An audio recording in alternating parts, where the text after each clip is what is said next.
ओम शांति। हमारी भट्ठी में ये एक बहुत बड़ा हम सबका सौभाग्य है कि वरिष्ठ भाई बहनें, महारथी आत्माएं हम सब के लिए इतना सारा लंबा समय दिल से दे रही हैं। तो हमारी इस पैनल में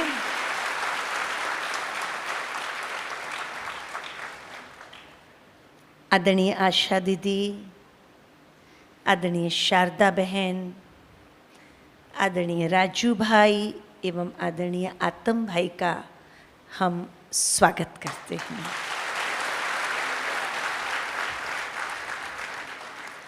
और आज का ज़माना है कि हर चीज़ में एक अट्रैक्शन होता है और तभी हम वो चीज़ खरीदते हैं। बाबा के यज्ञ में ब्लेसिंग एक बहुत बड़ा आकर्षण है और प्राप्ति संपन्न स्थिति बनाने वाला है। तो आज की हमारी पैनल में हम सब के बीच आदरणीय दादी जी भी पहुंच रही है।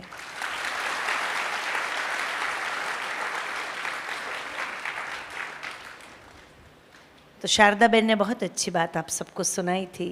ये पैनल नहीं है, हमारी समस्याओं का समाधान नहीं, प्रश्न का उत्तर नहीं, लेकिन अभी का हमारा ये 1 घंटा स्पेशल हम सब के लिए बैडमिंटन गेम है। ठीक है, आप सबकी भावनाओं को जितने भी प्रश्न समझे उससे समझ में आता है। हर एक को स्वोन्नति करनी है, हर एक को 108 में आना है, हर एक को तीव्र पुरुषार्थ करना है। तो आज हमें इस पैनल से मैं समझती हूँ कईयों के प्रश्न के जवाब तो आदरणीय आशा दीदी के क्लास में काफ़ी हद तक आपको मिल गए हैं। सच्ची बात है कि गलत है? काफ़ी हद तक आपको आंसर मिल गए हैं। कल भी 2-3 जो क्लास है उसमें और भी ज़्यादा सॉल्यूशन हम सबको मिलने वाला है। फिर भी मन में वो बातें जो हमारे उन्नति में, पुरुषार्थ में बाधाएं डालती है, उसका समाधान लेना हम हर एक के लिए अत्यंत आवश्यक है। पर आपके क्वेश्चंस इतने हैं, अभी मैं आ रही थी सरस्वती भवन से यहाँ तक और जितने थे उतना वो हो गया है बंच, इतने हैं। मैं समझती हूँ भट्ठी के पहले दिन पहले क्वेश्चन लेके फिर उस पर ही भट्ठी की जाए नेक्स्ट टाइम। शारदा बहन 1000 क्वेश्चन है। एक क्वेश्चन में, एक पेपर में 8 क्वेश्चन, 9 क्वेश्चन, 6 क्वेश्चन। एक पेपर में एक क्वेश्चन बहुत कम लोगों का है। प्रयत्न है उन सबको कंबाइंड करके आप सबके बीच ऐसे रखा जाए जो आप उसको इशारे से भी समझ लो और आपके प्रश्न का उत्तर मिल जाए। जिन्होंने भी नहीं प्रश्न पूछा है, क्योंकि कहा गया था ना, नाम और सेंटर का नाम कंपलसरी है, तो वो उनका भी जवाब आज के पैनल से मिल जाए, ऐसी शुभ भावना के साथ चलो हम शुरू करते हैं हमारी इस पैनल को। ठीक है, तो पुनः पुनः आप सबका और हमारे पैनलिस्ट का हम दिल से स्वागत करते हैं।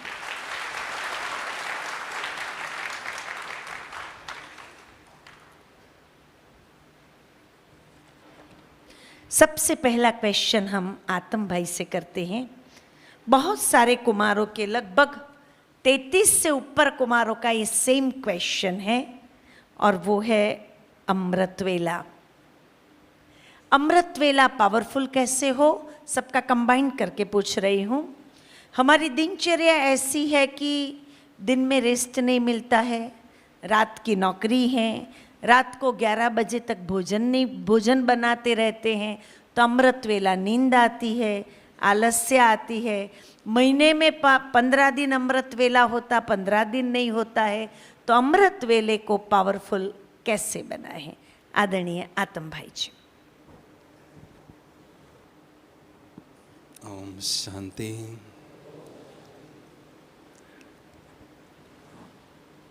ब्राह्मण जीवन में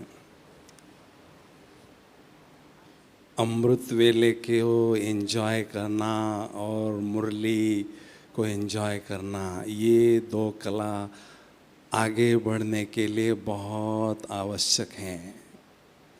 वास्तव में ये हमारी दो टांगें हैं, दोनों दिन प्रतिदिन मजबूत होते रहना बहुत जरूरी है।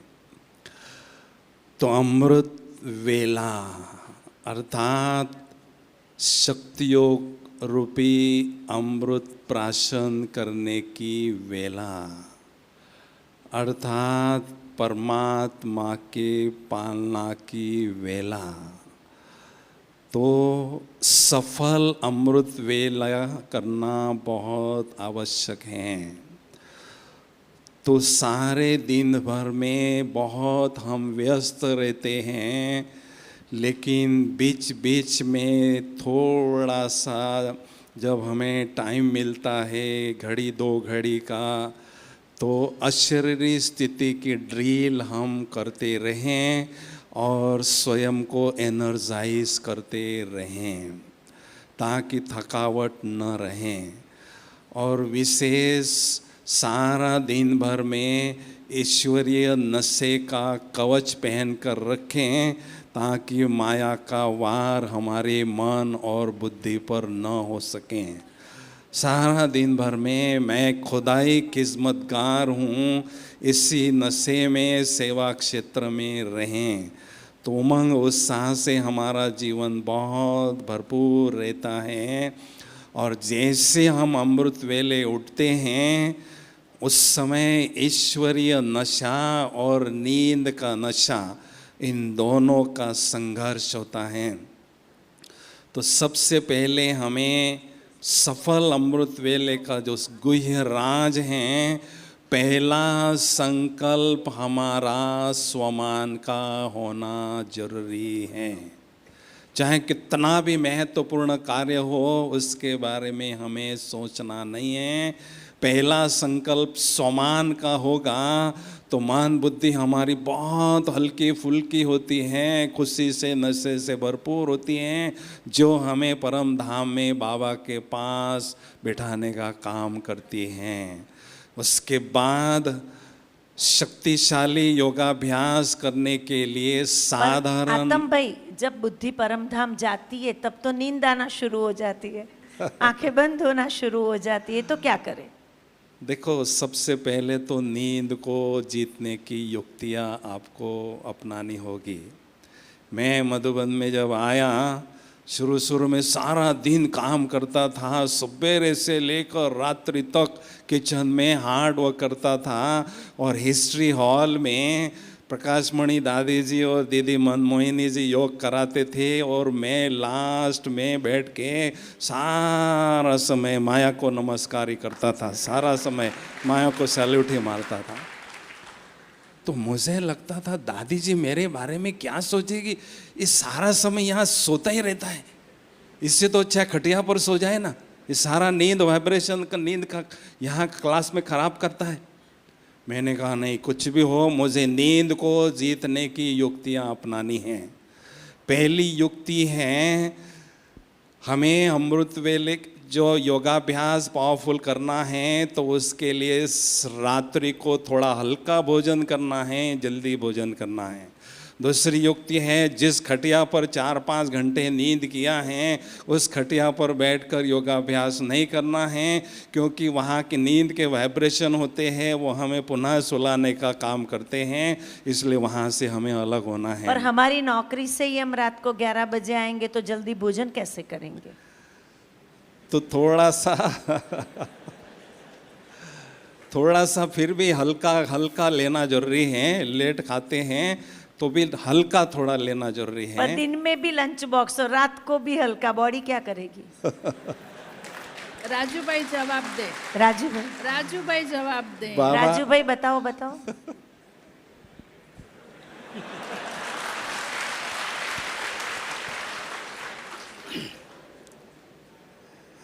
ये सब की प्रॉब्लम नहीं है, ये कोई की प्रॉब्लम है।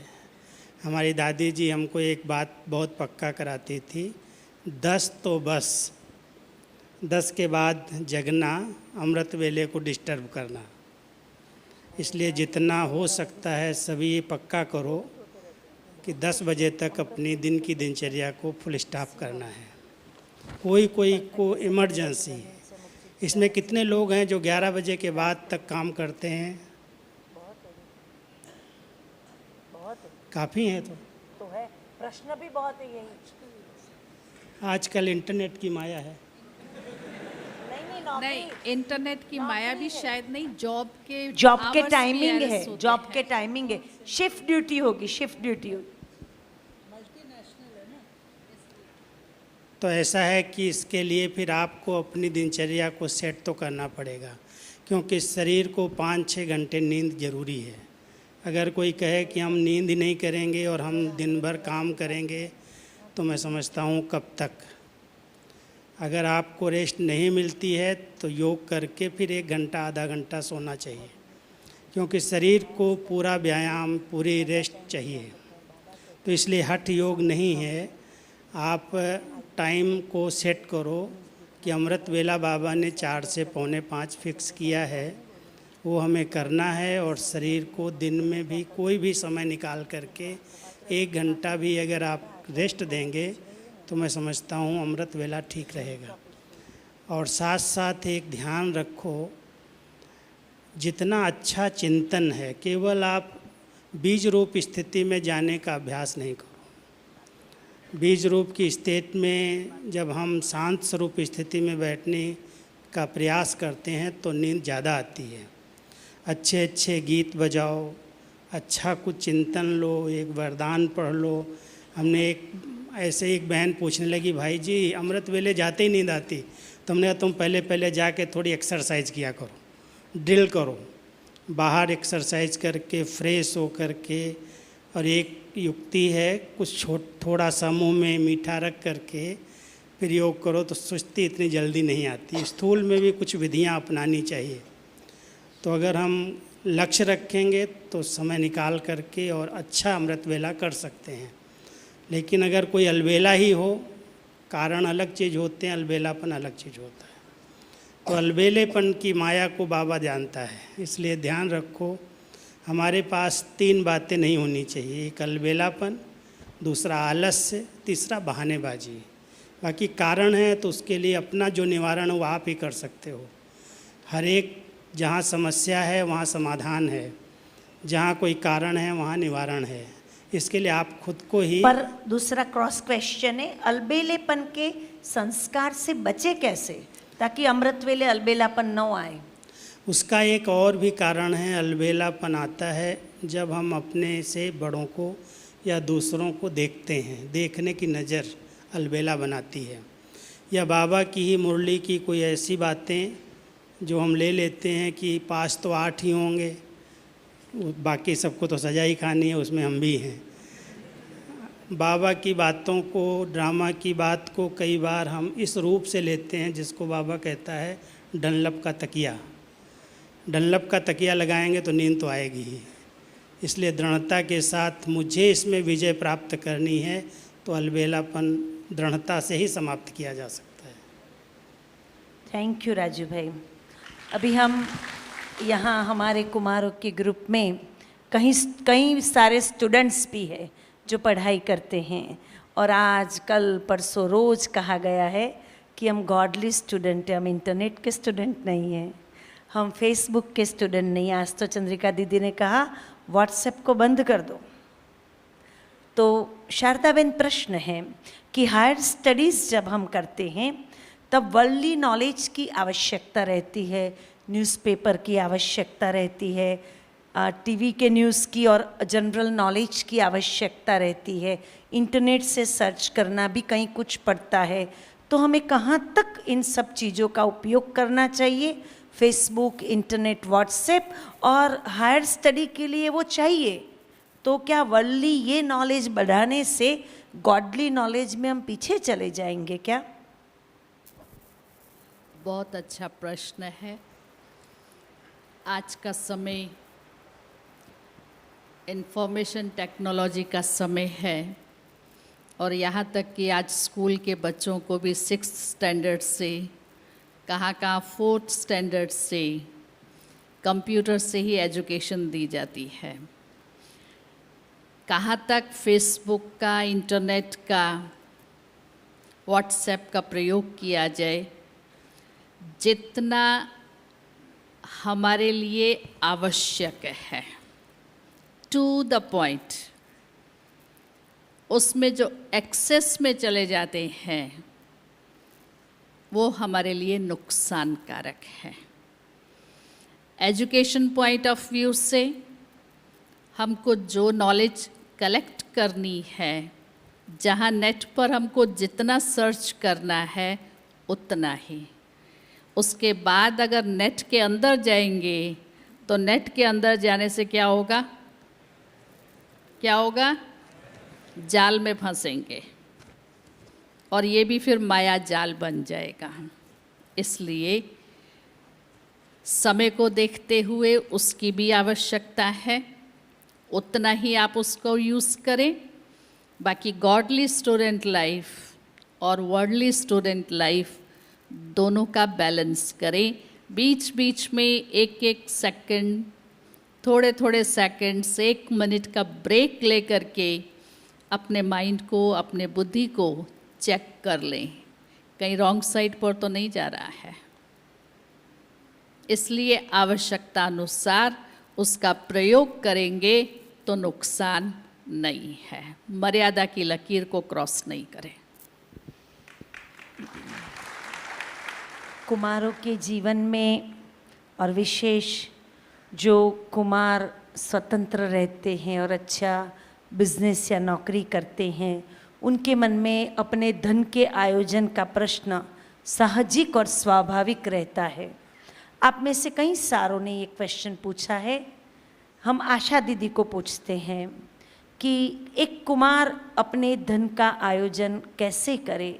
उसी के संदर्भ में दूसरा क्वेश्चन है आशा दीदी कि हम बैंक में अकाउंट खोलते हैं या हमारा जहाँ बैंक बैलेंस है, हम कुमार है तो नॉमिनी के रूप में हम किसका नाम लिखाएं?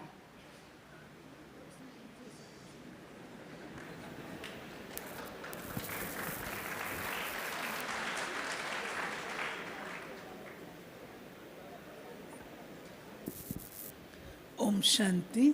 वास्तव में बड़े दादी जी ने, दादी प्रकाशमणि जी ने इस विषय में शुरू में क्लासेस कराए और कुमारों को बताया भी है। जो पुराने हैं उनको पता होगा। आप अपने जो भी इनकम है उसके आप कुछ हिस्से करें स्वयं के प्रति। दूसरा, लौकिक माता पिता हैं, उनकी जिम्मेवारी है, उनके प्रति भी निकालें। एक हिस्सा बैंक में भी रखें और एक हिस्सा अगर आप इतनी क्षमता रखते हैं तो यज्ञ सेवा में भी दादी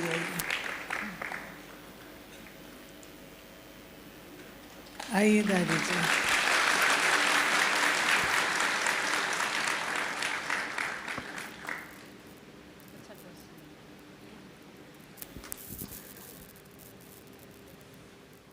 और जो नॉमिनी की बात है ना, तो नॉमिनी के लिए देखो भाइयों, मैं तो स्पष्ट कहूँगी कि आंखें मीट के कोई भी काम नहीं करो, होश में रह के करो। आज बहुत नशा चढ़ता है तो सब कुछ बाबा को समर्पण, और कल को नशा सोडा वाटर होता है, फिर परेशान होते हैं। इसलिए इतनी आपको जल्दी नहीं है, ना ही आपने इतनी कमाई अभी लगता है की हुई है। तो बैंक में जो नॉमिनी का नाम है उसके लिए मैं कहूँगी कि आप अपनी निमित्त टीचर से राय करिए, क्योंकि आपके घर की परिस्थिति क्या है, आपके ज्ञान में चलने वालों की परिस्थिति क्या है, साथियों की। दूसरा, आपकी अपनी निश्चय की कितनी है परसेंटेज, आपका अपना निश्चय क्या है। तो हम यहाँ से कोई अनाउंसमेंट नहीं कर सकते, लेकिन आप पर्सनली इस मामले में अपनी टीचर से राय लेकर के उसे कर सकते हैं। ठीक है,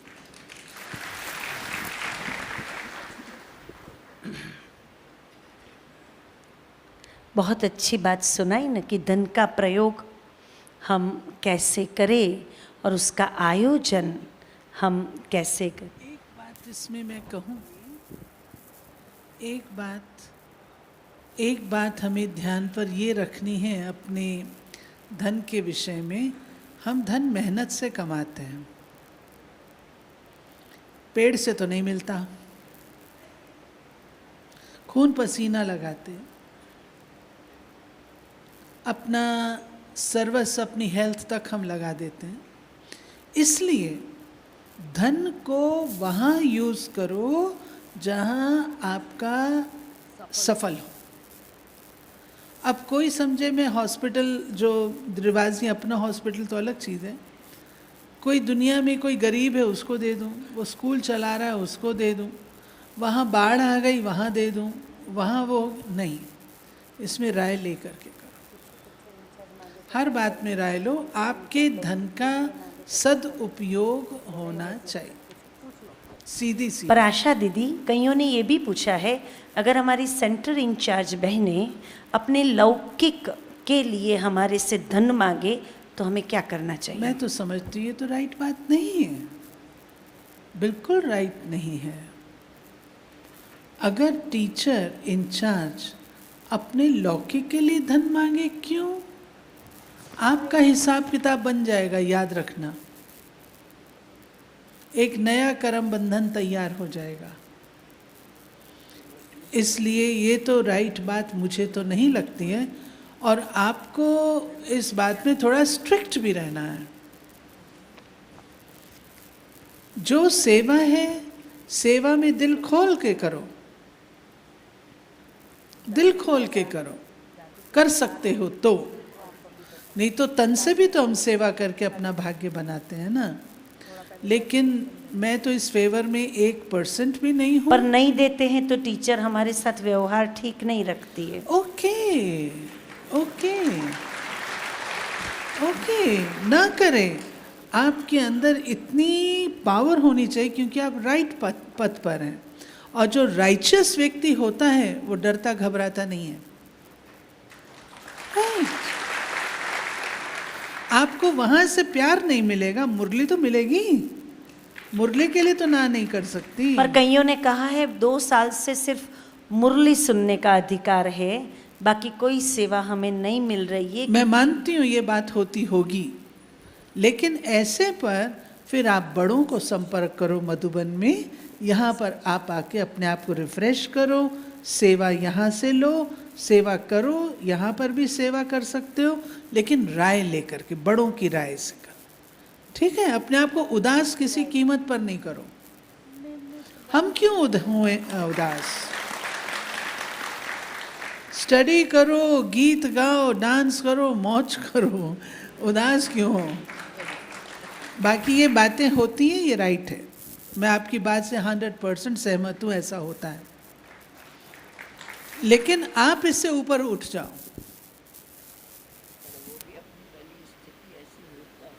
नहीं दादी, अगर मैं धन नहीं देती हूँ लौकिक के लिए, मेरे से टीचर मुंह मोड़ ले, ये तो राइट नहीं है ना।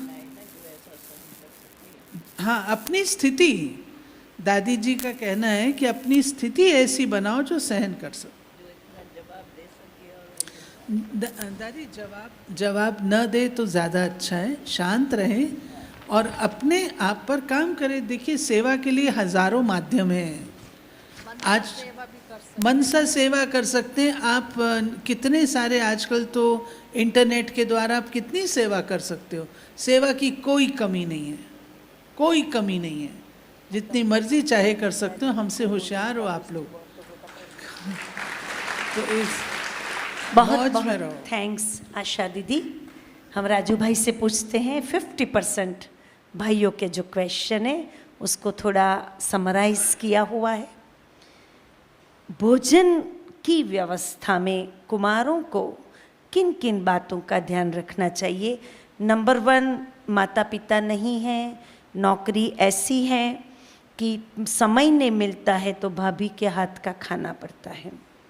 दूसरा, माँ बाप के साथ रहते हैं, माता ज्ञान में नहीं चलती हैं, अपवित्र हाथों का खाना पड़ता है। तीसरा, इंडियन एयरफोर्स में या और ऐसी जगह नौकरी करते हैं, वहाँ ऐसा टाइम नहीं मिलता है तो मैस में कंपलसरी खाना पड़ता है। कॉलेज में पढ़ते हैं, हॉस्टल्स में रहते हैं, कोई बीके का हाथ का खाना नहीं मिलता, अपने हॉस्टल में भी नहीं बना सकते हैं तो वहाँ भी खाना पड़ता है। राजू भाई, हम क्या करें?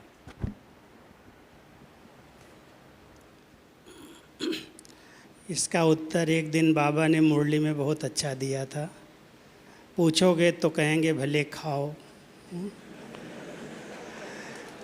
दिया था ना, याद है? हमने कल आपकी क्लास में बात कही थी। आपको खुद रास्ता निकालना चाहिए। मैं समझता हूँ कि आजकल साइंस ने इतने अच्छे अच्छे साधन दिए हैं।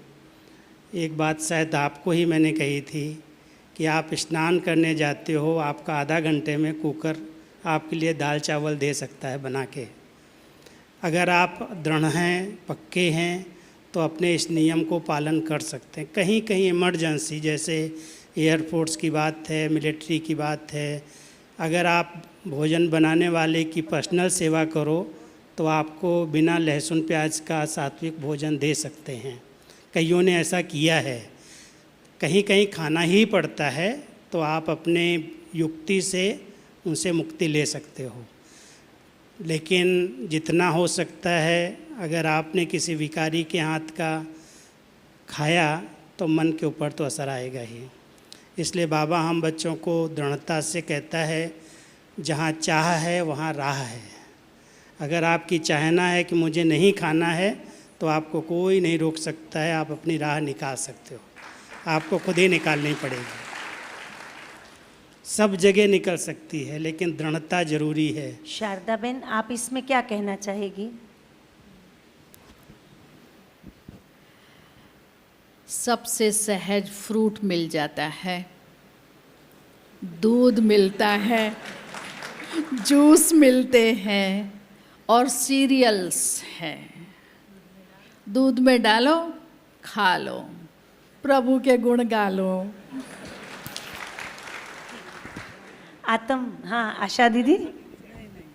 जो राजू भाई ने कहा है मेरे को वो ठीक लगता है। राइस कुकर आजकल मिलता है, आप सवेरे डाल के चले जाओ, शाम को लौटोगे गरम गरम मिलेगा। सवेरे आप बाथरूम नहाने जाते हो ना, कर दोगे दाल चावल रेडी मिलेगा। सोलर कुकर में ना आजकल साधन है, ये बड़ी बात नहीं है। जहाँ चाह है वहाँ राह है, मैं ये जानते हैं। यही है ना आत्म भाई? क्या कुमार दाढ़ी मूछ रख सकते हैं?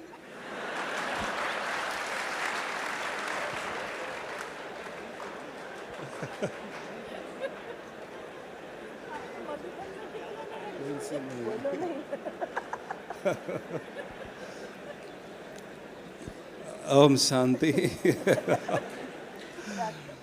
आप कहेंगे ब्रह्मा बाबा ने तो मूछ रखी थी तो हम भी रखना चाहिए, लेकिन वास्तव में युवाओं को मूछ रखना, दाढ़ी रखना ये यथार्थ नहीं है।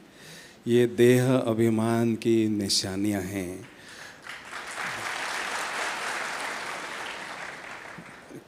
क्योंकि सतयुग में तो वैसे भी होती नहीं है दाढ़ी मूछ, इसलिए हमारे अपने व्यक्तित्व को प्रभावशाली बनाने के लिए मूछ रखते हैं।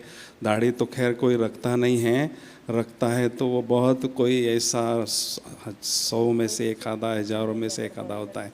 लेकिन मूछ भी जितना हो सके हम नहीं रखे तो अच्छा है। लेकिन किसी किसी को जैसे मिलिट्री में है उनको मूछ रखना ही पड़ता है, क्योंकि पर्सनालिटी को मेंटेन करना पड़ता है। तो कंपलसरी नहीं है कहते दीदी। तो कहने का भाव है दाढ़ी मूछ रखना ये देह अभिमान की निशानी है, नहीं रखे तो अच्छा है। पर फिर जिम में जाकर बॉडी बना सकते हैं क्या राजू भाई? ऐसा है, एक कहानी मैं सुनाता हूँ मूछ दाढ़ी की है। क्योंकि हमारी दादी जी बहुत रमणीक थी। तो एक दिन मधुबन में एक भाई कईयों ने रखी थी, मूछ थी सबको। तो एक भाई की आदत थी मूछ को ऐसे ऐसे करने की। तो दादी उसको देखती रहती थी, सामने नहीं बोलती थी। तो एक दिन आई बड़ी दादी, नहीं बता दूँ कहानी, नाम नहीं पूछो। तो एक दिन क्लास में आई तो कहती है, रावण की वंशावली की निशानी क्या है? ऐसे ही रमणीकता से पूछ करके बोलती है कि देखो, श्री लक्ष्मी, श्री नारायण, देवी देवताएं और रावण की वंशावली, कुंभकर्ण, मेघनाथ, इनमें और राम की वंशावली में क्या अंतर है? तो सब ने थोड़ा थोड़ा अपना अपना ढंग से बताया। फिर बोला कि हमारे पास कई पांडव हैं जो मूछ बड़ी बड़ी रख के ऐसे ऐसे करते रहते हैं, इसकी क्या ज़रूरत है? ये रावण की निशानी नहीं है क्या? ऐसे कहा तो दूसरे दिन सारे भाइयों ने अपनी मूछ निकाल के आ गए। और दादी को इतना ख़राब लगा वो दृश्य, तो सबको फिर क्लास कराया। कहती है, मैंने तुम लोगों के लिए थोड़ी कहा था, जो एक ऐसा था जिसके लिए मेरे को कहना पड़ा, आप लोगों ने ये क्यों किया? सब के लिए सब एक जैसी मत नहीं है। इसलिए अगर उसमें देहाभिमान के चिन्ह दिखाई देते हैं तो हमको ऐसी चीज़ें नहीं रखनी चाहिए। बाकी कोई कारण से थोड़ा बहुत रखता है तो उसमें कोई हर्जा नहीं है। तो दादी बहुत रमणीकता से हम लोगों को सिखाती थी। इसलिए आप सब ध्यान रखो, ये सब बॉडी कॉन्शियस की निशानी। जिम की बात है, दादी कह रही इस एज में तो नहीं रखनी चाहिए, नहीं तो थोड़ा थोड़ा तो आता ही है। बाकी जिम की जो बात है, थोड़ा समय शरीर को व्यायाम देना चाहिए, लेकिन जिम में अधिक समय गंवाने की ज़रूरत नहीं है। मैं समझता हूँ शरीर को 1 घंटा, चाहे आप पैदल करके, चाहे एक्सरसाइज करके, चाहे प्राणायाम करके शरीर को स्वस्थ रख सकते हैं। बाकी अधिक जिम में जा कर के बहुत बॉडी बिल्डर बनने की क्या है, इसलिए मैं समझता हूँ उसकी इतनी आवश्यकता नहीं है। आशा दीदी, हम अपनी कोई प्रॉब्लम या तकलीफ़ को महारथी को बताते हैं, पर महारथी को बताने से वह किसी न किसी से शेयर कर लेते हैं। हम कैसी व्यक्ति को बताएं जो दूसरों को न बताए? नेतर बड़ों को बताने से जोन इंचार्ज गया और किसी को सेंटर पर लेटर लिखत में जाता है, और वो लेटर में पूरा विवरण नहीं होता है, तो हमारे लिए हमारे ही सेवा केंद्र पर मिसअंडरस्टैंडिंग होती है। तो हमें अपनी बातों को कहाँ और कैसे बताना चाहिए?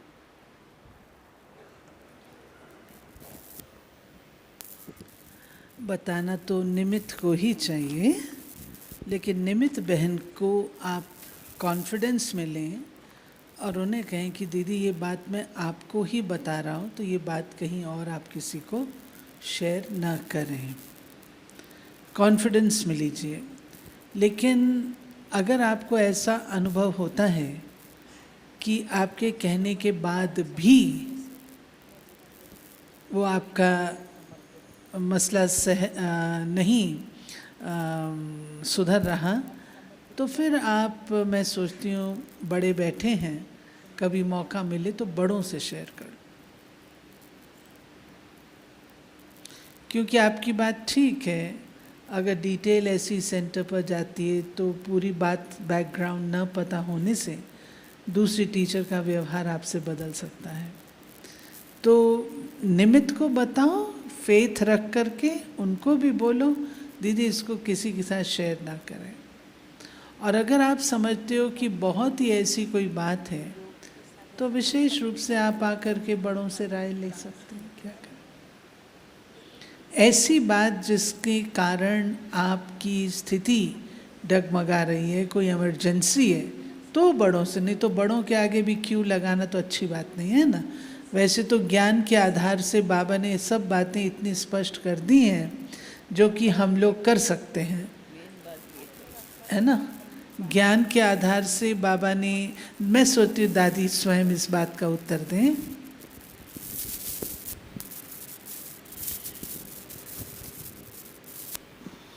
मेरा कहना ये है, क्योंकि जब कहा जाता है ना, भले आपको कोई भी बात है तो पूछ सकते हो, तो छोटी मोटी बातें आकर के पूछते हैं। और अपनी टीचर्स तो भिन्न भिन्न होती है, छोटी भी है बड़ी भी है। फिर कभी कभी कोई का कोई टीचर में विश्वास होता है, कोई का कोई में विश्वास होता है, और टीचर्स की भी तो अपनी अपनी स्टेजेस हैं। इसलिए कोशिश करो, जब ज्ञान हम सुनते हैं तो वास्तव में ज्ञान क्या कहता है, बाबा के क्या डायरेक्शंस हैं। बाबा तो हर मुरली में, यहाँ इतना समय हम अभी, आप तो बहुत करके पुराने हैं, एकदम 2 बरस 3 बरस वाले तो नहीं हैं, ऐसे हैं ना, कितने बरस वाले हैं?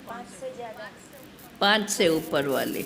चलो भाई 5 से 10 वालों में फिर भी थोड़ा नया माना जाए, पर ये ज्ञान की प्रकाष्ठा पर है। तो पहले तो अपने को इसमें प्रवीण बनाओ। जो हम रोज़ की मुरली सुनते हैं, जो बाबा की शिक्षाएं हैं, उन शिक्षाओं को हम अपनी जीवन में कितना अमल में ला रहे हैं। क्योंकि जितना जितना आप अपने आप से बातें करके बाबा की नॉलेज को अपने जीवन में धारण करेंगे, तो आपके अंदर एक ज्ञान की शक्ति, साथ में योग की शक्ति। इसके लिए पहले हमें ध्यान देना है। कर्म करते भी, जो भी, भले आप लोग बाहर के नौकरी में हो, परिस्थितियाँ आती है, क्योंकि संसार में भिन्न भिन्न प्रकार के काम होते हैं, उसमें हर एक की अवस्था अपनी अपनी है। परंतु हमें पहला अटेंशन अपनी स्थिति पर हम अपने को परिपक्व बनाएं। उसमें जिन जिन बातों का नियम ज़रूरी है, वो कोई भी हालत में हमें पालन करना है। अगर हम ये दृढ़ता अपने में नहीं रखते हैं, कभी भी हमारी स्थिति बन नहीं सकती, चाहे आप कितने भी कोशिश करो, क्योंकि हर बात का संगत दोष का असर पड़ता ही है। इसलिए रोज़ की मुरली पर हमारा पूरा ध्यान हो, रोज़ के योग पर हमारा पूरा ध्यान हो, और उसमें हम कहाँ तक, चलो कर्म करते हैं। आपको समझो ऑफिस में है, ऑफिस में कहीं लाहीचारी आती है, कोई कुछ बोल देते हैं, कोई गुस्सा करते हैं, उसमें मेरी अवस्था कैसी है? इन अवस्थाओं को तो हमें पहले बनाना है। पीछे ये बातें आती हैं जिसमें हमें पूछना पड़ता है, ये सब करना पड़ता है। भले ये भी साधन है, इन बातों को भी देखना है, परंतु मूल बात हमारा कहीं, क्योंकि किनको छुट्टी देते हैं ना, फिर उसी में ही बात करने का एक मौका मिल जाता है। ये भी बातें होती है, इसमें फिर नुकसान भी होता है। छोटी छोटी बातों में फिर बहनों से, और बहनों में जिसके तरफ अपना ध्यान होगा उसे जाकर के अपनी बातें करेंगे। तो ये सब बातों का ध्यान, मेरी वृत्ति, मेरी दृष्टि और मेरी जीवन की धारणा, बाबा जो हमें शिक्षाएं दे रहे हैं, उन शिक्षाओं को मैं सचमुच अपने जीवन में कहाँ तक धारण कर रहा हूँ। रोज़ की दिनचर्या मेरी कैसी है? काम तो करना ही है, काम के सिवाय तो रहना नहीं है ना। देखो हम लोग भी भले यज्ञ में है तो भी अपना अपना काम तो करते हैं ना।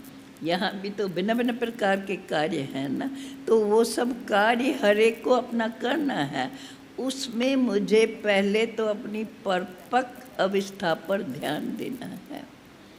ज्ञान युक्त, योग युक्त, जो हम जब काम बैठ के करें तो भी लोगों को ये महसूस हो कि ये कहाँ जाता है, कहाँ से सीख के आया है, तब तो कहें हाँ बरोबर हम ज्ञान की धारणा कर रहे हैं। फिर आगे ये सब बातें आती हैं।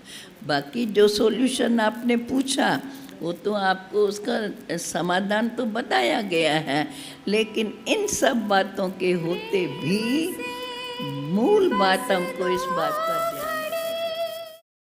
आदरणीय शारदा बहन को हम प्रश्न पूछेंगे। सेंटर पर निमित्त हमारी निमित्त टीचर हमारी विशेषताओं का सेवा में उपयोग न करे तो क्या करना चाहिए, और न हम कुछ स्वयं सेवा कर सकते हैं तो हम क्या करें कि हमको लॉनलीनेस, अकेलापन फील न हो। शारदा बहन।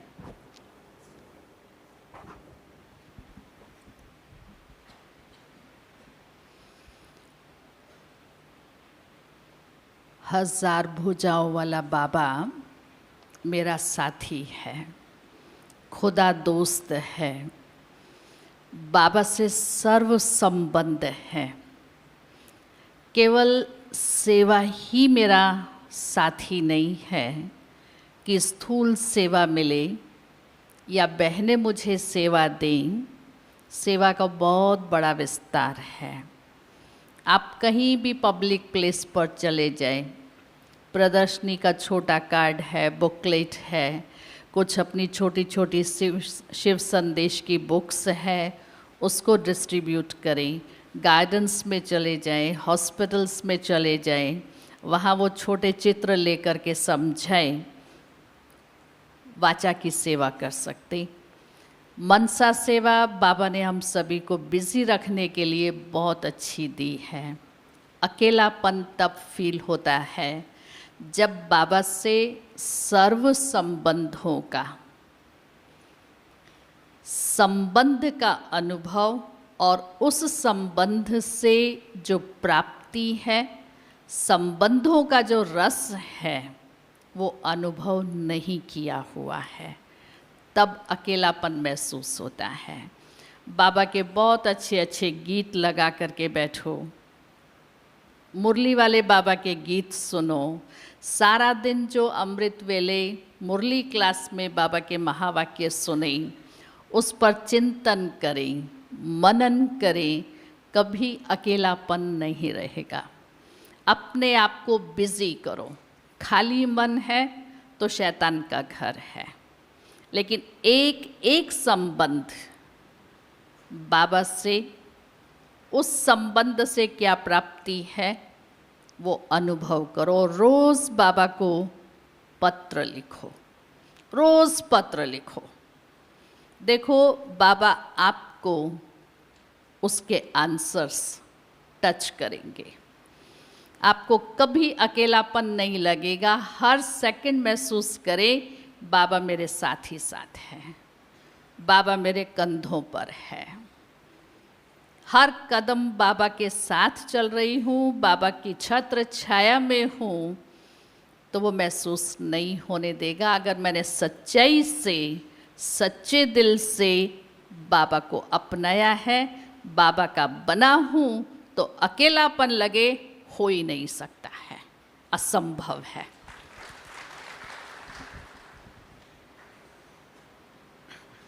राजू भाई, दृष्टि की पवित्रता बार बार भंग होती है तो क्या करें?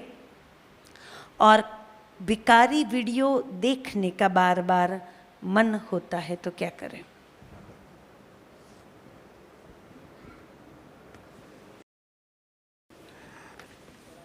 दृष्टि की पवित्रता के लिए बाबा ने हम सबको एक बहुत अच्छा सम्मान दिया है। बाबा कहते हैं, बच्चे रोज़ अमृत वेले आँख खुलते ही उस सम्मान को याद करो, मैं आत्मा मस्तक मणि हूँ। जब भी किसी से बात करते हैं या हम अपने आप में भी रहते हैं, तो ये एक भान, ये एक स्मृति, ये सम्मान रहे कि मैं इस मस्तक पर चमकती हुई मणि, मस्तक मणि हूँ और बाबा के साथ हूँ। बाबा को कंबाइन कर लो और मस्तक पर ही ध्यान जाए। अगर आत्मा को देखने का अभ्यास पक्का कर लेंगे तो मैं समझता हूँ ये कंप्लेन समाप्त हो जाएगी। और दूसरा क्या प्रश्न? गंदी वीडियो के लिए तो आपको ही बहुत पक्का होना पड़ेगा, क्योंकि आदत बहुत बुरी बला है। कोई भी चीज़ की आदत बन जाती है तो बार बार उस पर ध्यान जाता है। जब आप जानते हो ये गंदी है तो गंदी को क्यों अपनाते हो? इसलिए ध्यान रखो, हमारे को जिस लक्ष्य की ओर आगे बढ़ना है, उस लक्ष्य में बाधक जो भी चीज़ें हैं वो मुझे न देखनी है, न सुननी है, न बोलनी है। यही तो परहेज है। अगर हमारा लक्ष्य इतना ऊंचा है और हमारी आदत ऐसी है तो हम कैसे बनेंगे? हम तो सबको चैलेंज करते हैं कि हम कर्मातीत बनेंगे, फरिश्ता बनेंगे, देवता बनेंगे। तो जब हमारा इतना ऊंचा लक्ष्य है तो उस लक्ष्य के प्रमाण अपने आप से बात करनी चाहिए, मेरे अंदर लक्षण हैं। अगर लक्षण आते जाएंगे तभी तो हम देवता बनेंगे, फरिश्ता बनेंगे। इसलिए लक्षण को जो खंडित करने वाली चीज़ें हैं, कलयुग के अंदर तो बहुत सारी चीज़ें हैं। जब हमने उधर से मुंह मोड़ लिया तो जिधर से मुंह मोड़ लिया उधर पीछे घूम करके देखते क्यों हो? ये तो अपने से प्रतिज्ञा करो, अपने आप से दृढ़ संकल्प करो और अपने आप को सुधारने के लिए खुद सजा दो, तो आप सुधर जाएंगे। आत्म भाई, ऐसे ही अन्य पुराने संस्कार भी होते हैं, उसको खत्म कैसे करें?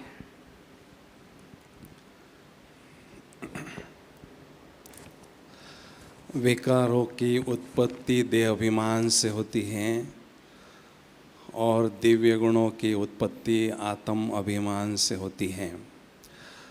तो जितना हो सके आत्म अभिमानी स्थिति को बढ़ाते चलें और आत्मिक दृष्टि को बढ़ाते चलें। लेकिन हम सभी विष्णु के वंश में जा रहे हैं। विष्णु अर्थात जिस आत्मा में विष्णु अर्थात नहीं है, अंश मात्र भी विष नहीं है। ये केवल ब्रह्मा बाबा की यादगार नहीं है, बाबा के साथ हम बच्चों की भी यादगार हैं। तो विकारों के जो अंश होते हैं उन्हों को ख़त्म करने के लिए जड़ से आवश्यकता है ज्वालामुखी योगाभ्यास को बढ़ाने की। इसलिए बाबा ने हमें इशारा दिया है, अमृत वेले या नुमा शाम के योगाभ्यास में ऐसा शक्तिशाली योगाभ्यास हम बढ़ाते चलें, क्योंकि साधारण योगाभ्यास से जो कड़े संस्कार, कठोर संस्कार हैं वो परिवर्तन नहीं होते हैं। इसलिए मुझे ज्वाला स्वरूप योगाभ्यास करना ही है। ऐसी दृढ़ता से अमृत वेले शक्तिशाली योगाभ्यास को बढ़ाते चलें तो विकारों के अंश धीरे धीरे ख़त्म होते जाते हैं, जड़ से उखाड़ सकते हैं हम। इसलिए आत्म अभिमानी स्थिति के बीज को स्नेह का पानी देते रहें, पुरुषार्थ का पानी देते रहें और देहाभिमान के बीज को योगाग्नि में जलाकर भस्म करते रहें तो धीरे धीरे हमारे विकर्म खत्म होते हैं, विकारी संस्कार भी जड़ से खत्म होते हैं। आशा दीदी, कुमारियों की आप ट्रेनिंग कराते हो तो कुमारों की भी ट्रेनिंग होनी चाहिए, ऐसी हमारी चाहना है। ऐसा है कि कन्याओं की ट्रेनिंग वो वाली होती है जिसमें उनको समर्पण होना होता है ना? तो आप लोगों का तो समर्पण का प्रश्न नहीं है। हाँ, ये बात मैं मानती हूँ कि कुछ एक ऐसी बातें हैं जिस पर क्लासेस हो सकते हैं। जैसे आपका ये है ना, ये थोड़ा बड़ा ग्रुप है। छोटे ग्रुप में जो सच में ज़्यादा सेवा में वो पूरा सिस्टम बनाया जा सकता है जिसमें आपको कुछ विशेष बातें सिखा दी जाए, ये हो सकता है। परंतु वो समर्पण वाली बात और होती है और ये जो चीज़ें रिट्रीट के रूप में हम रख सकते हैं। नेचुरली देखो, आप लोग अपने नौकरी में रहते हो, घर में रहते हो, और देखो प्यारे भाइयों, एक बात, जब तक यज्ञ में आपके लिए इतना सेवा नहीं है जो आप कम से कम 16 घंटे बिजी रहो, तब तक समर्पण होने की मत सोचो।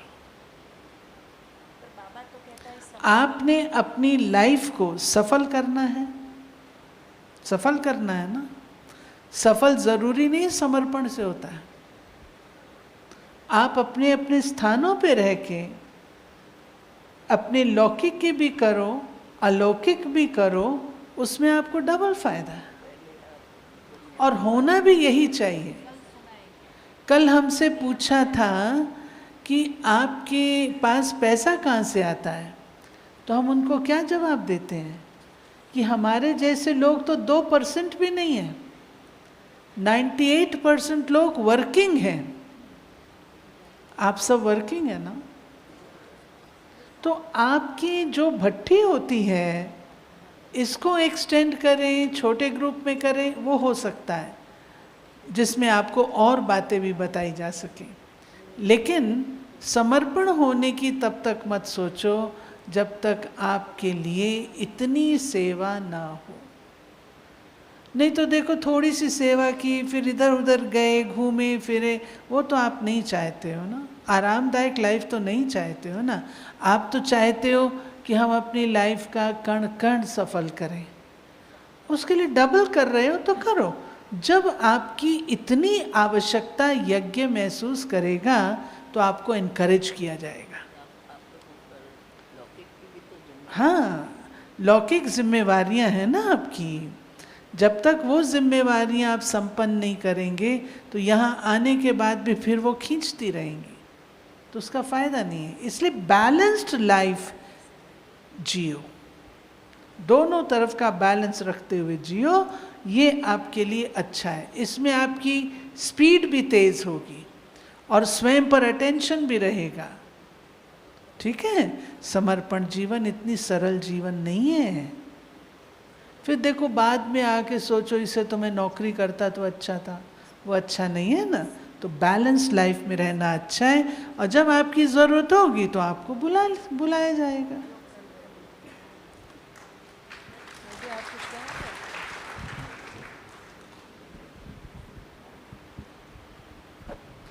कितनी स्पष्ट बात आशा दीदी ने बताई, क्योंकि आप में से कईयों ने कहा था, पूछा है कि समय की समीपता को देखते हुए हमें लगता है कि हमें समर्पित होना चाहिए, नौकरी को छोड़ के समर्पित होना चाहिए।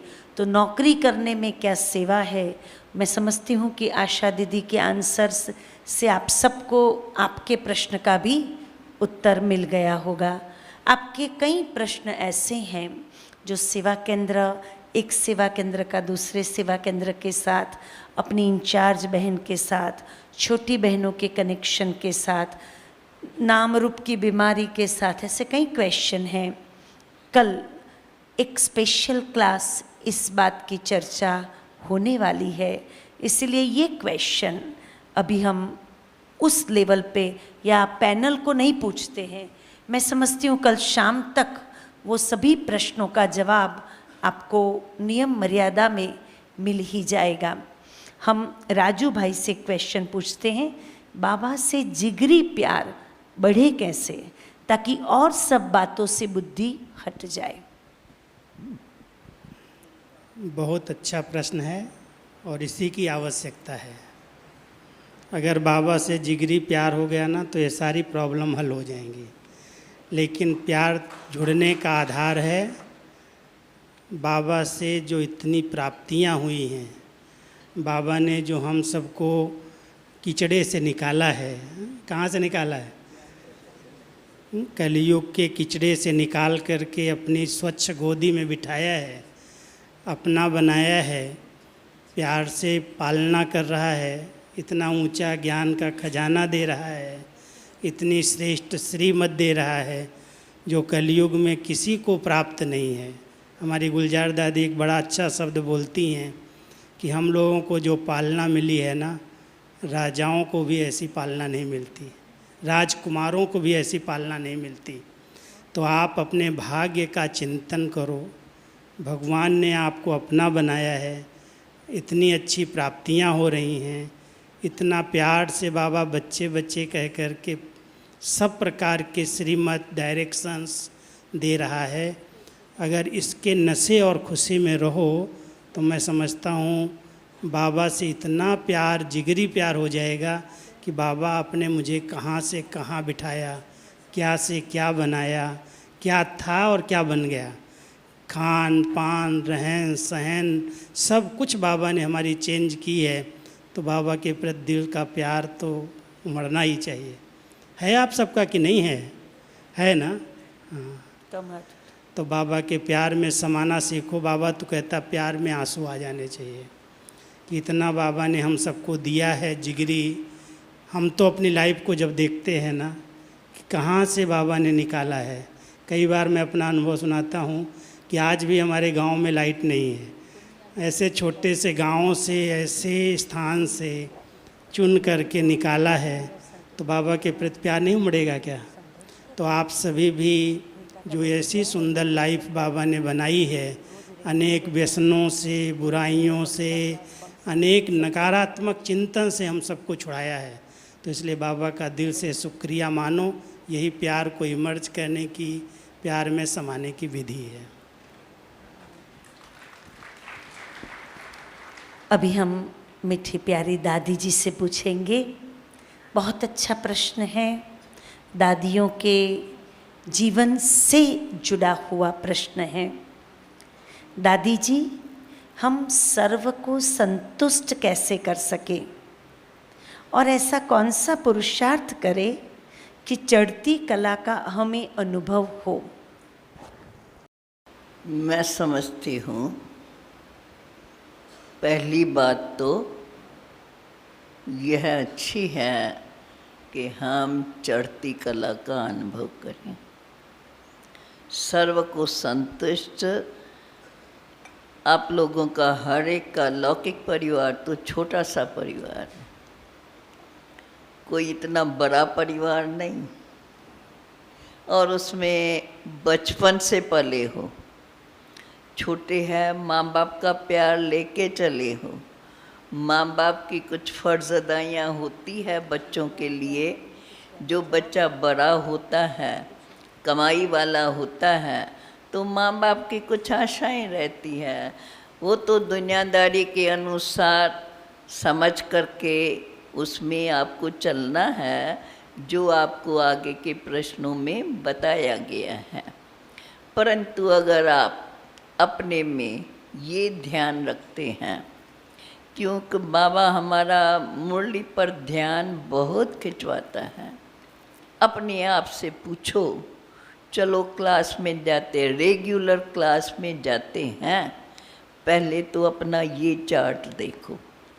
मैं समझती हूँ कभी भी मेरा क्लास मिस न हो। है कोई ऐसा? देखो कितने थोड़े हैं। सबसे बड़ी तो ये बात है, चलो समझो कोई कारण से मिस होता है, पर मैं मुरली पढ़ तो सकता हूँ। और चलो जाते हो, ट्रेन में जाते हो, बस में जाते हो, कैसे भी तो जाते हो ना, साइकिल पर जाते हो, अलग बात है। तो हमारे साथ मुरली होनी ही चाहिए, क्योंकि मुरली पर अर्थात भगवानोवाच है। जो भगवान स्वयं आकर के रोज़ हमको अपनी मुरली सुनाता है, महावाक्य बताते हैं, हम देखें सारे दिन के अंदर वो महावाक्य हमारे अंदर कितना गूंजता है। चलो सुबह को मुरली सुनी, समझो सारे दिन में हमको कितनी याद आई, क्योंकि काम पर जाते होंगे तो स्वाभाविक काम में बिजी होंगे, पढ़ने वाले पढ़ाई पर जाते होंगे उसमें बिजी रहेंगे। परंतु जैसे वो मेरी पढ़ाई है, ये भी मेरी पढ़ाई है। और कोई समय नहीं, कम से कम रात का समय है। अमृत वेला तो इसके लिए ही है ना। कई कहेंगे अमृत वेले उठते हैं तो फिर दिन में नींद का ख्याल होता है, फिर काम में मुश्किल होता है। ये तो मैं कहेंगी अपने अभ्यास पर है। अगर कोई भी बात का हम निश्चित करते हैं अपने में, मुझे ये करना है, तो उसमें मुश्किल नहीं आती है। ये हम लोगों को भी अपने जीवन का अनुभव है। ज़रूरी नहीं है हम नींद कम करें तो हमको नींद आनी ही है, ये ज़रूरी नहीं। ऐसे भी कई है बहुत थोड़ी नींद करते हैं, कितना काम करते हैं दुनिया में, ऐसे भी तो है ना।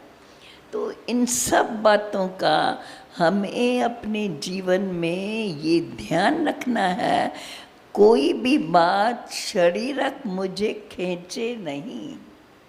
ऐसे भी नहीं है कि हमें शरीर को बहुत कष्ट हरू भरू देना है, चलाना उसको नियम से है, काम करते हैं तो उसको रेस्ट भी चाहिए, लेकिन इसका मतलब ये नहीं है समझो कभी कोई कारण से और नहीं मिलती है तो मुरली मिस करके वो रेस्ट ले ले।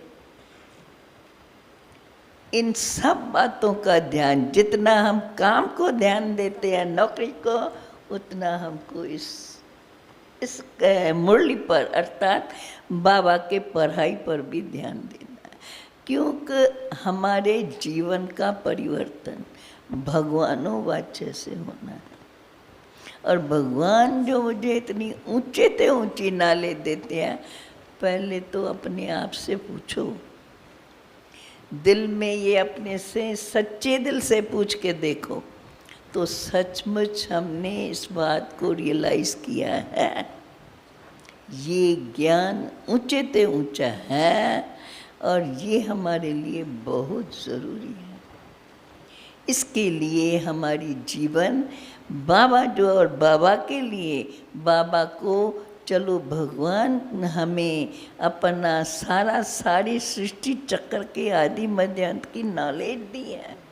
नॉलेज का स्मरण करना, बाप के महिमा के गुणगान करना, अगर इस प्रकार आप अपने को उसमें लगाओ, देखो आपको अंदर में कितनी खुशी होती है। सिर्फ खुशी नहीं, पर शारीरिक शक्ति भी कितनी होती है, ये आपको अनुभव होगा, क्योंकि इसमें हमको दोनों शक्तियाँ मिलती हैं। शारीरिक शक्ति भी मिलती है और अगर मानसिक मन स्वस्थ है, मन खुशी में है, तो ऑटोमेटिकली खुशी में मनुष्य कितना काम कर लेते हैं, तो उसकी थकावट नहीं होती है। ऐसी बातें अगर आप अपने आप से बातें करो, बाबा के महावाक्यों पर मनन करो, मेरी चिंतन की धारा कितनी शुद्ध बनी है, ये मूल बातें अगर हम ध्यान रख करके अपने में परिवर्तन करें, तो जो भी समस्याएं हमें समस्या समझ में आती है, पूछने की ज़रूरत रहती है, आप स्वयं, आपकी बुद्धि ऐसी शुद्ध बन जाएंगे जो उसमें आपको सही जवाब भी आ जाएगा। इसलिए बाबा कहते हैं मुरली के अंदर सब राज समय समय पर इन प्रश्नों का भी उत्तर बाबा के मुरली में आता है, अगर आप ध्यान से पढ़ो तो। पर ऐसे नहीं है हर मुरली में आएगा, परंतु जितना हम अभ्यास करेंगे, जितना हम उस पर मनन करेंगे, तो पहले हमारे पास भगवानों वाचा उसका मनन चिंतन और अपने मन को भटकाना, उससे हमको कैसे किनारे इसमें लगाना है, इस बात पर हमें पूरा ध्यान। उसके लिए बाबा हमें रोज़ ज्ञान, बाबा इसको क्या बोलते हैं, ज्ञान रतन है। हम नौकरी करते हैं धन कमाने के लिए ना, तो ये ज्ञान रतन बाबा हमें देते हैं। ये कमाई कितनी ऊंची है, तो इसमें मुझे कितना ध्यान देना है।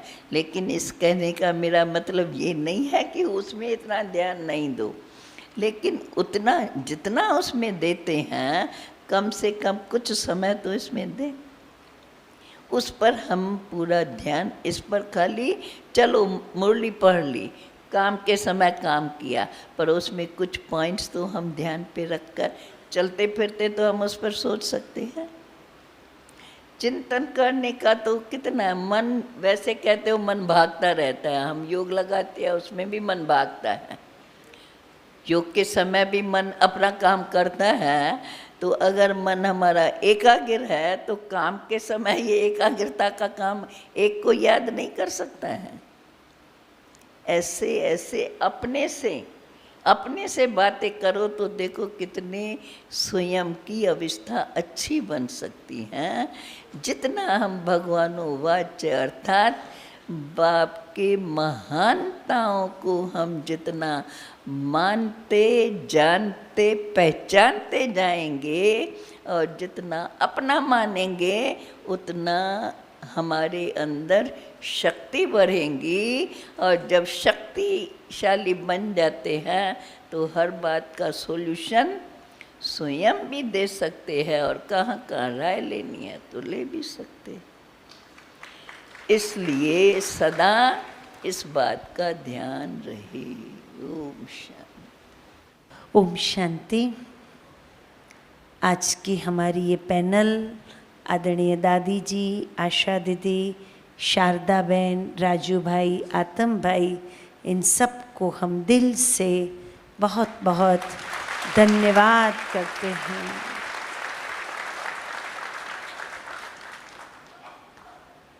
आपको प्रश्न लिखने में कितना टाइम लगा होगा, और इन महारथी व्यस्त आत्माओं ने कितना लंबा समय देकर हमें जवाब दिया।